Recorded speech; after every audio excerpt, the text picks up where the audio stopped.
और वामन अवतार के समय पर 3 नदियां प्रकट हुई हैं इस राष्ट्र की। वामन अवतार के समय पर 3 नदियां इस भारत की भूमि पर प्रकट हुई। सबसे पहली नदी है यमुना। कौन सी नदी है सबसे पहली? यमुना। जब वामन भगवान ने अपने स्वरूप की वृद्धि करी, वृद्धि कर चरण को उठाया, उठाते से पहला चरण जब गया पाताल में जाते से पाताल की भूमि खरोच गई, जिससे एक जल की धार निकली जो कालिंदगिरी पर्वत पर गई। कालिंदगिरी पर्वत पे से वो यमुना जी नीचे आई। भारत की पहली नदी है यमुना। फिर भगवान ने दूसरा चरण उठाया, चरण गया आकाश में। ब्रह्मा जी ने अपने कमंडल के जल में से उस जल को लेकर भगवान के चरण को पखारा। ब्रह्मा के कमंडल का जल जब भगवान के चरण को धोया गया, वो जल पृथ्वी पर जा रहा था, तो ब्रह्मा जी की पत्नी ब्रह्माणी ने अपने कमंडल में उस जल को झेल लिया। भागीरथ बाबा ने जब तप किया गंगा को पृथ्वी पर लाने के लिए, तो गंगा जल कौन सा था? जो भगवान के चरण धोए गए थे, वो जल ब्रह्मा जी की धर्म पत्नी ब्रह्माणी के कमंडल में रखा था वो जल। और ब्रह्माणी के कमंडल का नाम नर्मदा पुराण में लिखा है गंगाल। क्या नाम है? गंगाल। जिसमें भगवान के चरण का जल रखाया तो वो जल बन गया गंगा जल। भागीरथ बाबा ने जब तब किया तो गंगा जी नीचे आई। महाराज गंगा जी, गंगा नीचे आई। और गंगा दूसरी नदी है। पहली नदी कौन सी? जम के बोलिए। यमुना। दूसरी गंगा। भारत की भूमि की तीसरी नदी प्रकट हो रही है। जब भगवान शंकर ने तप किया, शिव जी के तप करने से शंकर भगवान के शरीर से पसीना बह निकला। उस पसीने ने स्त्री का रूप ले लिया। उस स्त्री का नाम माता पार्वती ने सरिता रख दिया। वो सरिता रो रही थी, मैं कहां जाऊं? तब भगवान शंकर ने कहा, सरिता तुम ब्रह्मा जी ने चरण धुलाए थे, उनका कमंडल खाली हो गया है, उसके अंदर जाकर तुम बैठ जाओ। तो सरिता उस कमंडल में जाकर बैठी। उस कमंडल का नाम जिसमें सरिता जाकर बैठी है, तो नर्मदा पुराण में ब्रह्मा के कमंडल का नाम नारबद्य लिखा है। इसलिए सरिता जब उसमें जाकर बैठी, तो वो सरिता जब राजा पुरुकुस को उनकी माता को बैकुंठ भेजने के लिए आई, तब वो नारबद्य में से नर्मदा निकल कर आई। महाराज तीसरी नदी कौन सी है? नर्मदा। पहली, दूसरी, तीसरी नर्मदा। यमुना जी का पान, गंगा का स्नान और नर्मदा जी का केवल दर्शन जीव को मोक्ष प्रदान कर देता है। जीव को मोक्ष देता है,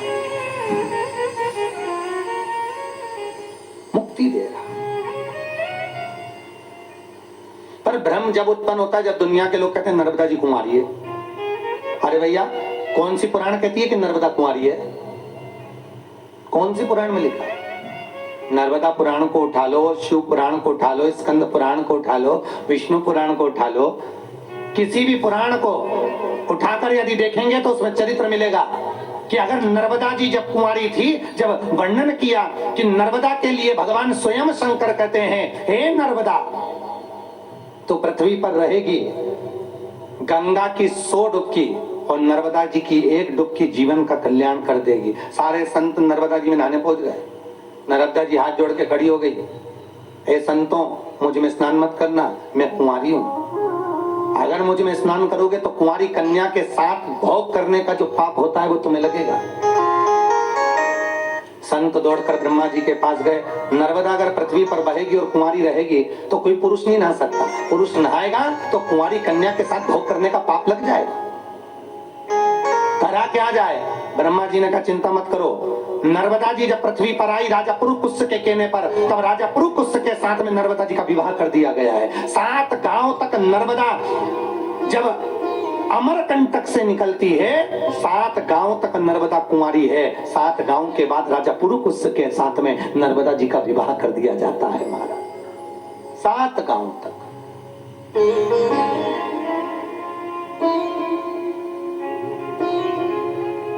अगर नर्मदा कुंवारी होती तो कोई पुरुष नहा सकता था क्या? कोई पुरुष उसमें स्नान करता? वो तो नरक चले जाता स्नान कर करके।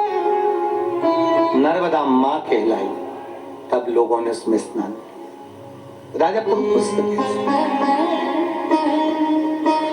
अब दिया भाग कहा,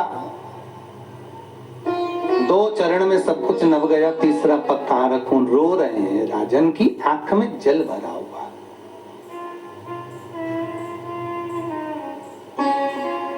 संकल्प देते समय केवल 2 ही थे जो रोए थे। संकल्प देते समय केवल 2 ही थे जो रोए थे। कौन कौन? एक राजा बलि संकल्प देने के बाद रोया था, और एक मेरे राम जी महाराज चित्रकूट में संकल्प देते समय रोए थे। जब पिता को तिलांजलि दे रहे थे तब राम जी की आंख में संकल्प जब ब्राह्मण बोला तब रोना आ गया। तो राम क्यों रोए? तो कहा जब संकल्प बोला जा रहा था तो उसमें पंडित ने कहा था भारतवर्ष। जैसे ही भारतवर्ष कहा तो भारत का नाम सुनकर मेरे राम जी की आंख में आंसू आ गए थे कि मेरा भाई कैसा होगा। केवल भारत का नाम सुनकर। भाइयों में कभी बैर नहीं होता महाराज, या भागवत कह रही है भाई में कभी बैर नहीं होता। भाई भाई तो एक दूसरे के लिए प्राण निकालने को तैयार हो जाए साहब। जो एक थाली में बैठकर भोजन करे वो अपने भाई के लिए प्राण निकाल दे। भाइयों में दिक्कत नहीं है, पर दिक्कत तो ये जगदम्बा चंद्रघंटा में है। दिक्कत तो इनकी है। ये घाट घाट का पानी जो इकट्ठा होता है ना, अच्छा तुम सोचती तो होगी महाराज को क्यों पकड़ के लाते हैं।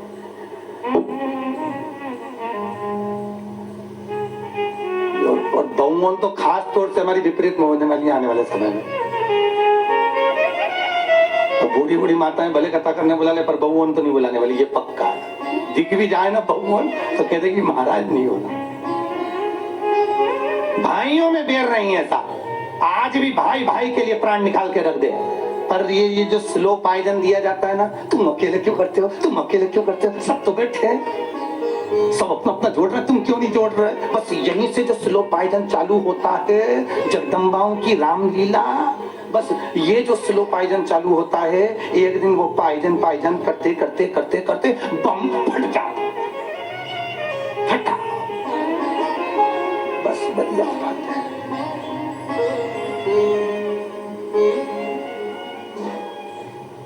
इसलिए निवेदन है तेरा क्या होगा रे कालिया, बस वही निवेदन है, उसको समझो। भाइयों में बैर नहीं होता। आज भी बड़ा भाई छोटे भाई से कहते ऐसा कर ले, आओ आओ भैया, छोटा कहते भैया ऐसा, आओ भैया, परंतु जैसे ही दोनों की जगदम्बा खड़ी हो जाए तो समझ लेंगे गाड़ी में तो चलो। अच्छा मन भी हो रहा कुछ बोलने का,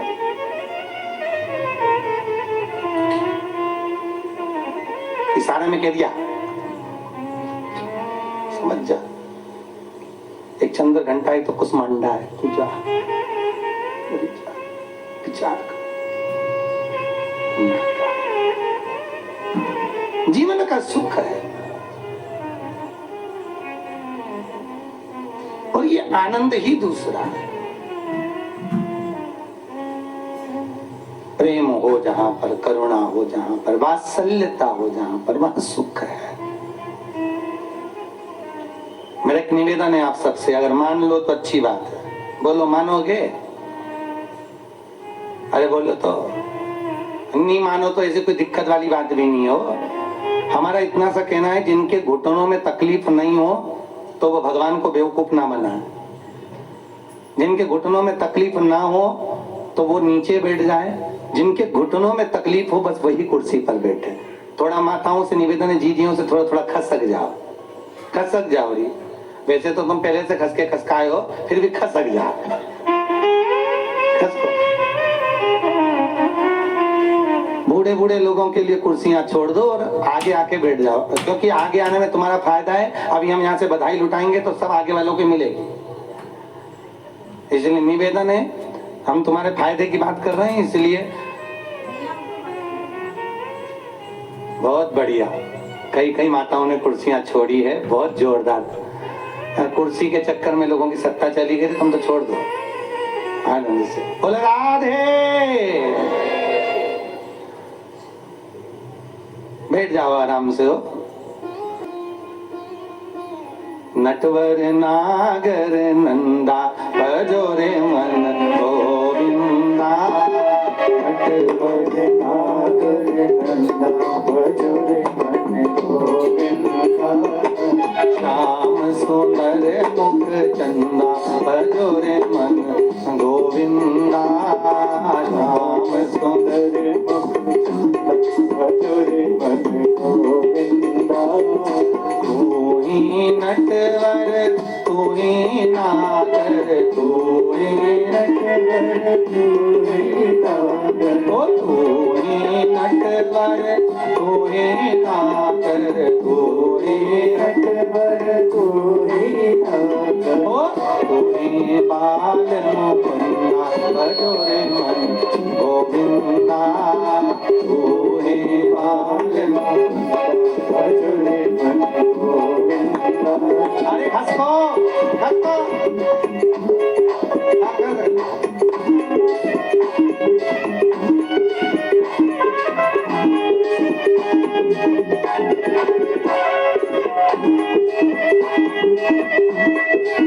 मेरा माताओं से निवेदन है, ये कुर्सी थोड़ी पीछे करो, इधर वाली कुर्सी पीछे करो थोड़ी थोड़ी। हाँ कुर्सी पीछे करो थोड़ी।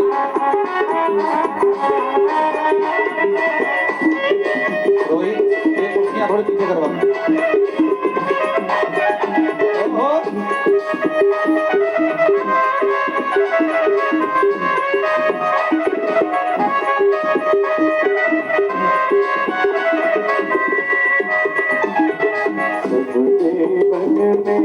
कृष्ण बड़े, सब देवन में कृष्ण बड़े, सब देवन में कृष्ण बड़े, सब देवन में कृष्ण बड़े, जो तारों बिच चंदा बजोरे मन गोविंदा, जो तारों बिच चंदा बजोरे मन गोविंदा।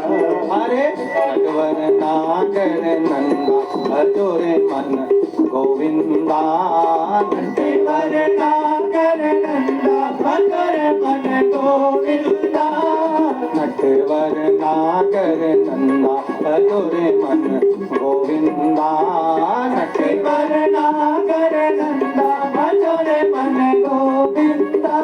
आओ से दोनों हाथ करो।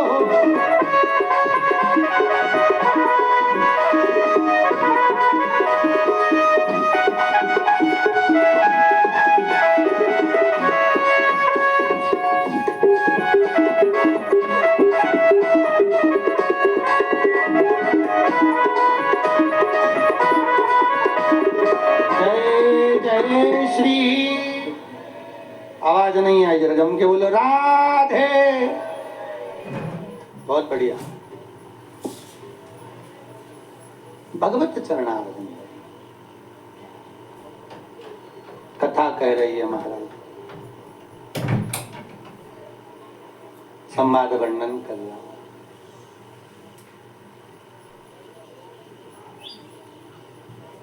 पृथ्वी एक में, आकाश दूजे में, तीसरा चरण कहाँ रखूं बताइए, तो महाराज मस्तक आगे कर दिए। धन्य है राजा, धन्य है। शीश आगे करा, भगवान ने अपना चरण रखा। बड़ा भाग्यशाली है राजन, भगवान आज तक किसी पर अपना हस्त कमल नहीं रखे, तेरे ऊपर चरण रखा। बड़ा भाग्यशाली। समय आया, आगे जो चरित्र का वर्णन किया गया, फिर भगवान ने सुतल लोक का राजा बना दिया राजन को। भगवान उसके द्वारपाल बन गए, लक्ष्मी मैया उनको छुड़ा कर लाई। राजा सत्याव्रत का चरित्र वर्णन किया। स्नान करने के लिए गए थे, एक छोटी सी मछली हाथ में आई, उसने पुकारा। मछली ने निवेदन किया, राजन मुझे बड़ी बड़ी मछलियां खा जाएंगी, मुझे लेकर चल। राजा ने एक छोटे से पात्र में डाला, मछली पात्र की आकृति की हो गई, और बड़ा पात्र रखा, उसकी आकृति की हो गई, बढ़ती चली गई। ये मछली नहीं बढ़ रही है। श्रीमद् भागवत कथा कहती है कि मनुष्य की आकांक्षाएं, ये मनुष्य की इच्छाएं, ये मनुष्य की आसक्तियां बढ़ती हैं, आसक्तियां बढ़ती चली। पहले छोटा सा घर था, कोई भी आ जाता था उसका सम्मान हो जाता था। एक ही हॉल में गादियां सबके बिछा देते थे, सब सो जाते थे, खाया पिया सब अपने अपने घर चले जाते। अब जैसे जैसे घर बढ़ता गया, मन छोटा होता गया। पहले कहते थे 2-4 कमरे और बन जाएं, कोई भी आए तो ठहर जाए। अब मकान तो बड़ा हो गया पर मन बड़ा नहीं हो पाया, वो छोटा रह गया।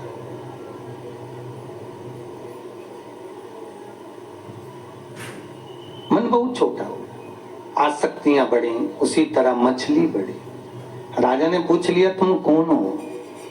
भगवान कहते हैं ब्रह्मा जी को क्षण भर की निंद्रा आई और वेद हाथ से खसक गए, वही ग्रीवा ने धारण कर लिए। उन वेद को तुम्हें लाकर देना है। पूरी पृथ्वी जल में मग्न होगी, चारों तरफ पानी पानी होगा, और पूरी पृथ्वी जल में मग्न होकर जब डूबेगी तब आप ही बचाने वाले होंगे। ठीक है, चारों तरफ हाहाकार मच गया, जल ही जल। मत्स्य स्वरूप में मैं खुद आऊंगा तुम्हें राह देने के लिए। राजा सत्याव्रत ने एक नाव तैयार करी, बड़ी सुंदर नाव, और बहुत सुंदर बात कही महाराज। फिर निवेदन है आपसे कि क्रीम की चमक 2 दिन की होती है, और भागवत कहती है अच्छे कर्म की चमक जिंदगी भर की होती है, जिंदगी भर की। अगर अच्छा कर्म हमने करा है, अच्छा कर्म के राह पर हम चल रहे हैं, कुछ अच्छा कर रहे हैं, तो उसकी चमक हमारी जिंदगी भर रहने वाली। फिर निवेदन है मत बुरे कर्म कर बंदे, वरना पछताएगा। भगवान की आंखों से तू बच नहीं पाएगा, तू बच नहीं पाएगा। बचना मुश्किल है, कर्म अच्छा।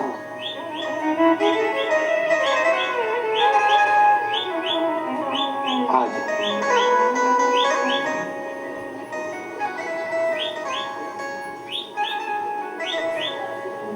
भगवान आनंद की राशि। राजा सत्याव्रत नाव लेकर चला, उसमें ब्राह्मणों को बिठाकर रस्सा रखकर चल तो दिया, चला। और जब पानी बहुत हो गया तब राजा सत्याव्रत ने भगवान को पुकारा, हे प्रभु आप पधारो। भगवान मत्स्य स्वरूप धारण कर कर आए। राजा ने नाव को बांधा, भगवान ने किनारा दिए। और बहुत सुंदर बात यहाँ पर श्री सुखदेव जी महाराज ने राजा परीक्षित से कही, परीक्षित जिंदगी में एक बात याद रखना, जब जब ये नाव तुम्हारी डोले, जब जब ये संसार में गोते खाए, तब कुछ मत करना, किसी सदगुरु की शरण में जाना। और इस नैया का कोई खेवरहार होगा तो कोई सदगुरु होगा जो भगवान के चरणार बिंद तक इस नौका को पहुंचा सकता है। भगवत चलना,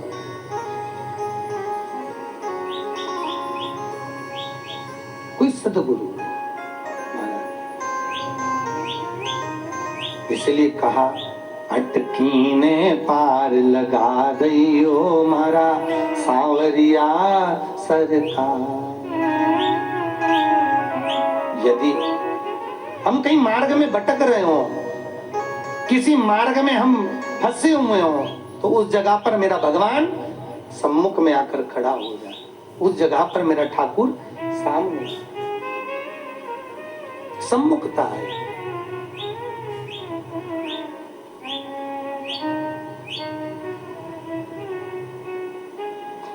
जल है गहरा नाव पुरान, बीच भंवर मत छोड़ना, हरि जी मोरी लागी लगन मत तोड़ना, हरि जी मोरी लागी लगन मत तोड़ना, प्रभु जी मोरी लागी सब गाइए मत तोड़ना, लागी लगन मत तोड़ना, हरि जी मोरी लागी लगन मत तोड़ना, हरि जी मोरी लागी।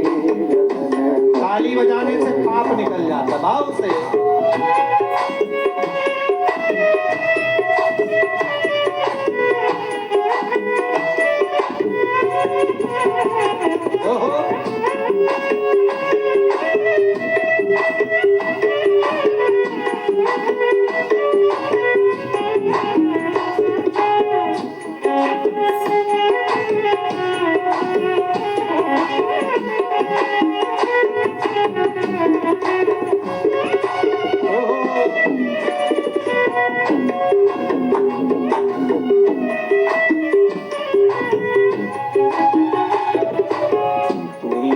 सेठ है तू ही साहूकार है, तू ही मेरा सेठ है तू ही साहूकार है, तू ही मेरा सेठ है तू ही साहूकार है, तू ही मेरा सेठ है तू ही साहूकार है। ब्याज पे ब्याज मत जोड़ना हो प्यारे, ब्याज पे ब्याज मत जोड़ना, हरि जी मोरी लागी लगन मत तोड़ना, हरि जी मोरी लागी लगन मत तोड़ना, प्रभु जी मोरी लागी लगन मत तोड़ना, प्रभु जी मोरी लागी लगन मत तोड़ना, लागी लगन मत तोड़ना हो प्यारे, लागी लगन मत तोड़ना, हरि जी मोरी लागी लगन मत तोड़ना, हरि जी मोरी लागी लगन। पीछे वाले भी दोनों हाथों से ताली से बजाते हो।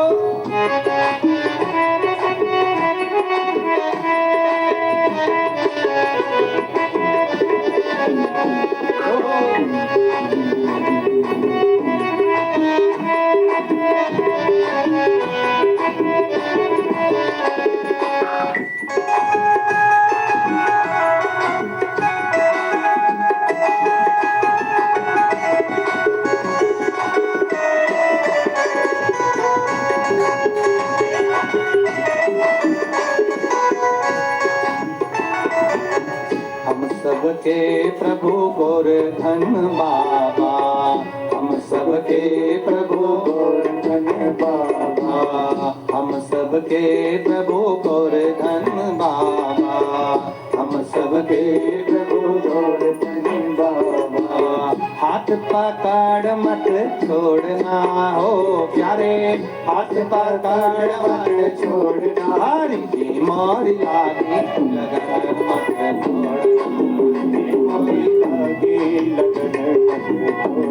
प्रभु जी मोरी लागी लगन मत तोड़ना, प्रभु जी मोरी लागी लगन मत तोड़ना, ओ लागी लगन मत तोड़ना हो प्यारे, लागी लगन मत तोड़ना, हरि जी मोरी लागी लगन मत तोड़ना,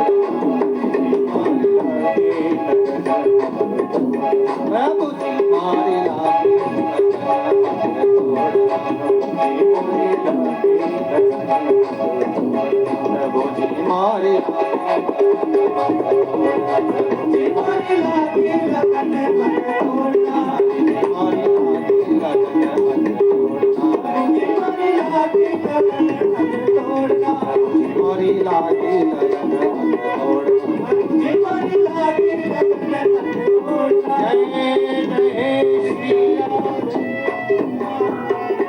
भगवान से प्रार्थना करो कि हरि बस इतनी कृपा करना, जैसे सत्याव्रत की नाव किनारे लगी ऐसी ही हमारी नाव भी किनारे लगे। भगवान सत्याव्रत को पार किया। हयग्रीवा को मारकर वेद ले जाकर ब्रह्मा जी को दिए, तब जाकर जल वृष्टि बंद हो गई। आया समय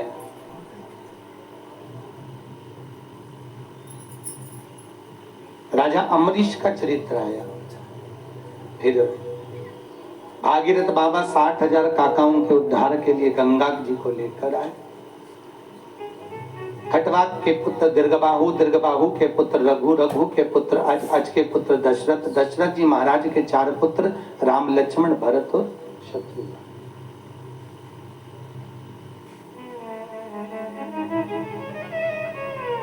सूर्यवंश की ओर अग्रसर।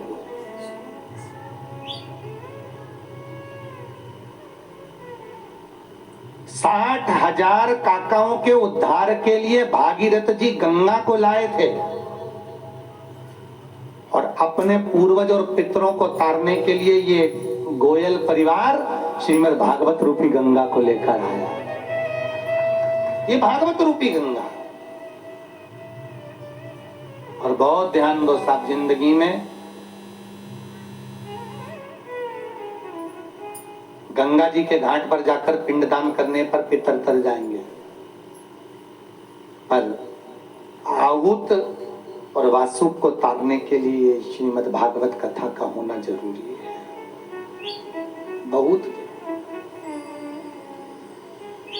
केवल गोयल परिवार के ही पूर्वज नहीं तर रहे।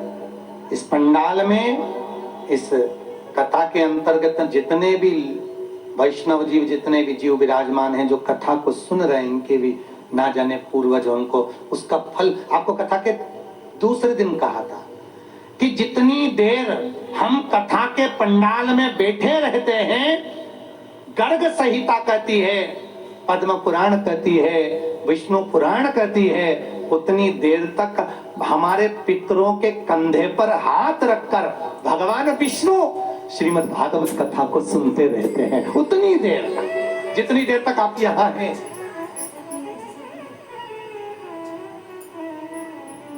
जितनी देर आप बैठे हो,